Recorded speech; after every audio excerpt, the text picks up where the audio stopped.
ഇല്ലായിരിക്കണമെന്നില്ലടാ.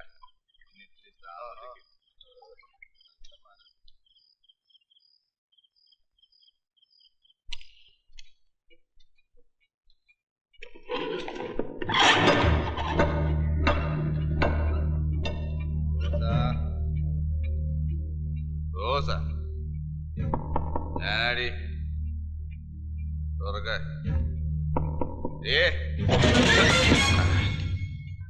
റോസ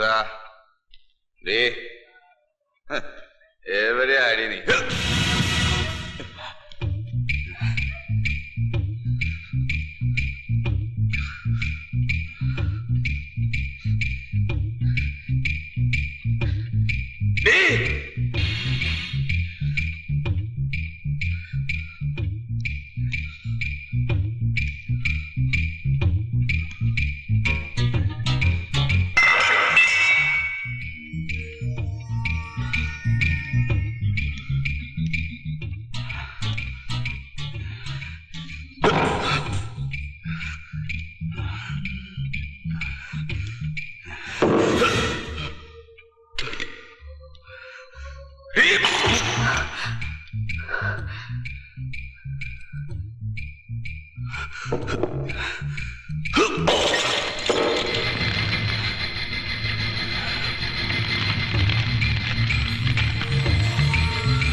Rosa.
തളരരുത്.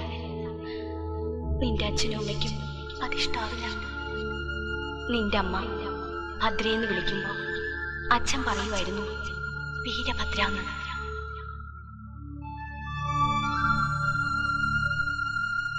അങ്ങനെ തന്നെ ആവണം നീ, വീരഭദ്ര.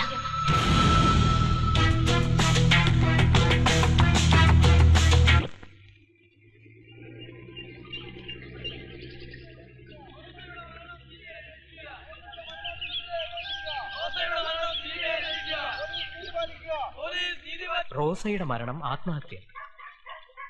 ഇക്കഴിഞ്ഞയാഴ്ച ദുരൂഹ സാഹചര്യത്തിൽ കായലിൽ കാണപ്പെട്ട റോസയുടെ ജഡം ആത്മഹത്യ മൂലമാണെന്ന് പോസ്റ്റ്മോർട്ടം റിപ്പോർട്ടിൽ വെളിവായി.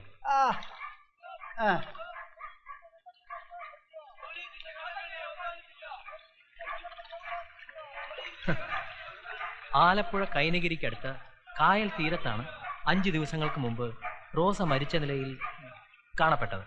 അതികഠിനമായ മാനസിക സമ്മർദ്ദങ്ങൾക്ക് വശംവദയായിരുന്നു അവരെന്ന് നാട്ടുകാരും പോലീസും ചൂണ്ടിക്കാട്ടി. പോസ്റ്റ്മോർട്ടം റിപ്പോർട്ടിൽ ആത്മഹത്യയാണെന്ന് ഞാൻ എഴുതിയതുകൊണ്ട് മാത്രം കാര്യമല്ലല്ലോ. എല്ലാ പഴുതും അടയ്ക്കാമെന്ന് പറഞ്ഞിട്ടാ. അല്ല, ഡോക്ടർ പറഞ്ഞാലും കാര്യമുണ്ടേ. എന്തിനും ആരെങ്കിലും CBI അന്വേഷണം വേണമെന്ന് 2 പ്രാവശ്യം പറഞ്ഞാൽ മതി. അപ്പൊ തന്നെ സർക്കാർ ഉത്തരവ് വരും അന്വേഷണം CBIക്ക് വിടാൻ. നമ്മളൊക്കെ പിന്നെ താനും എല്ലാത്തിനും കൂട്ടു നിന്നിട്ട് ആ കുട്ടിസഹാക്കളെ ജാഥക്കിറക്കേണ്ട വല്ല കാര്യമുണ്ടോ? എന്റെ ഡാക്ടറെ, ഇതാ അതിന്റെ ശരി.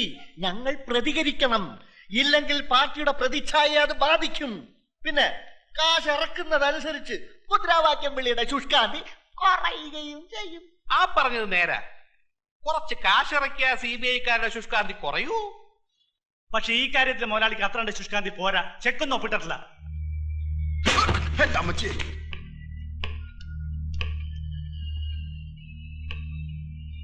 ഒപ്പിട്, കാശിറക്കണം. അല്ലെങ്കിൽ വർഷങ്ങൾക്ക് മുമ്പ് ഒരു മേൽവിലാസം പോലുമില്ലാതെ ഇവിടെ വന്നു കയറിയ പീറ നടേശൻ എട്ടുവീട്ടിൽ നടേശ മുതലാളിയായ ചരിത്രം നാറും. മകന് വേണ്ടി ഒന്നും ചെയ്യണ്ട, ജന്മം തന്നല്ലോ, അത് തന്നെ വലിയ ഉപകാരം.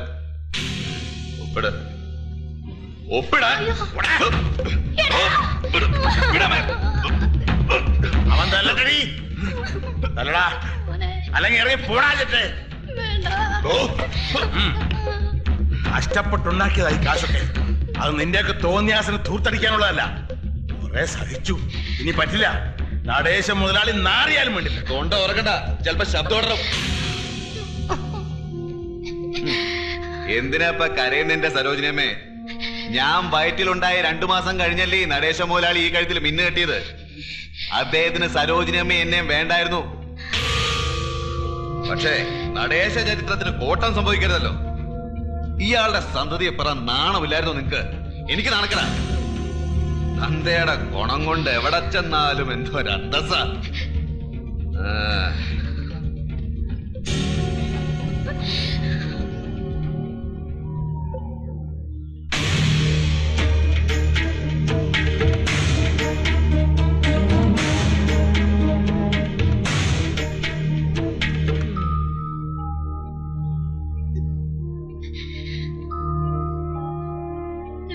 പോയി.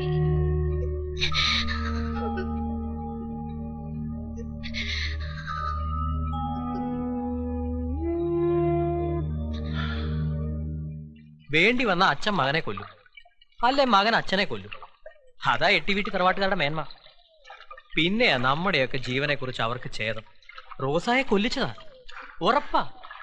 അത്ര ഉറപ്പാണെങ്കിൽ രക്തത്തിളപ്പുള്ള ചെറുപ്പക്കാരനല്ലേ, എന്തേ തിളയ്ക്കാത്ത? തിളയ്ക്കാറുണ്ട് പലപ്പോഴും. അപ്പൊ പിന്നെ വാങ്ങി അങ്ങ് വെക്കും. അല്ലേ അരിവാളുമായി ഇറങ്ങേണ്ടി വരും പലരുടെയും തല കൊയ്യാൻ. അപ്പൊ നമ്മൾ കുറ്റവാളി, നിയമം കയ്യിലെടുത്തവൻ. നമുക്കെതിരെ നാട്ടുകാര്, പോലീസുകാര്, രാഷ്ട്രീയക്കാര്. ഇയാൾക്ക് ഇതൊന്നും മനസ്സിലാവില്ലടോ. എനിക്കെന്റെ ബാപ്പയെ നഷ്ടപ്പെട്ടതാ. ഈ നിയമങ്ങളും നാട്ടുകാരും ബാപ്പയ്ക്കെതിരായിരുന്നു. ന്യായം പറഞ്ഞ ബാപ്പയെ അവർ തീവ്രവാദിയായി മുദ്രകുത്തി. സഖാവ് ബാപ്പുട്ടി ലോക്കപ്പിൽ വെച്ച് കൊല്ലപ്പെട്ടു. അന്ന് നാട്ടിൽ ഒരുപാട് പേർക്ക് ആശ്വാസമായി. ഉമ്മയ്ക്കും എനിക്കും നഷ്ടപ്പെട്ടു. എനിക്കിതൊന്നും അറിയില്ലായിരുന്നു. താൻ എട്ടിവീട്ടി നിൽക്കണ്ടെന്ന് പറയാൻ വന്നതാ. വഴിമാറി സംസാരിച്ചു പോയി. എനിക്ക് പറയാൻ എന്താ അധികാരം? അതല്ലേ ആ നോട്ടത്തിന്റെ അർത്ഥം. അധികാരം ഉണ്ടോ എനിക്ക്? തന്നെ ഞാൻ എന്നെ സ്വപ്നത്തിൽ നിക്കാഹ് കഴിച്ചു കഴിഞ്ഞു. അപ്പൊ താൻ എല്ലാരെക്കാളും പിഴയാണല്ലോടോ. ഒരു പെണ്ണറിയാതെ അങ്ങ് നിക്കാഹ് കഴിക്കാന്ന് പറഞ്ഞാ തിളക്കല്ലേ? ശരി, വാങ്ങി വെച്ചു. അവിടെ ഇരിക്കുന്ന സോപ്പ് വെട്ടി എടുത്തോ. കാര്യം കാണാനുള്ള സോപ്പിടിയിലാണോ?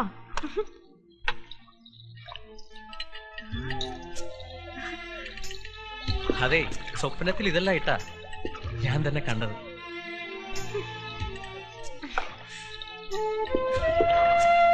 ഇതൊക്കെ ഇട്ടോണ്ട് ആ കിളവനെയും മറ്റവനെയും ഇളക്കല്ലേ. ഞാൻ എങ്ങനെ മൂസാക്കുട്ടിയെ പറഞ്ഞ് മനസ്സിലാക്കും? ഇഷ്ടമാണ്, പക്ഷെ എനിക്ക് എങ്ങനെ ഉറപ്പ് കൊടുക്കാനാവും?